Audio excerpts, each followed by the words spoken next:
Тетяна. В попередній програмі, в якій я брала участь декілька тижнів тому, я казала про те, що є інформація про те, що ця влада дуже сильно поспішає заключити якісь домовленості з Російською Федерацією, не розібравшись в ситуації і не набувши достатнього досвіду таких взагалі переговорів.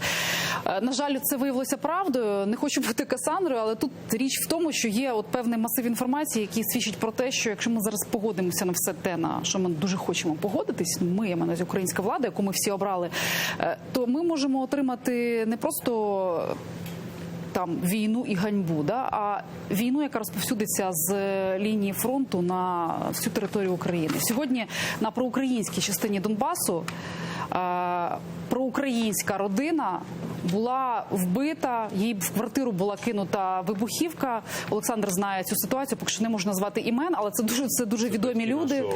Це дуже відомі люди, і їхній син, командир одного зі з'єднань ЗСУ, просто в квартиру кинули вибухівку, розтяжку поставили, і сім'я загинула. Це волонтери, проукраїнські активісти підконтрольного Донбасу. Це наслідок певної такої лібералізації, яка вже почалася, вже почали там активніше їздити з Донбасу, з Донецька і Луганська на підконтрольну частину.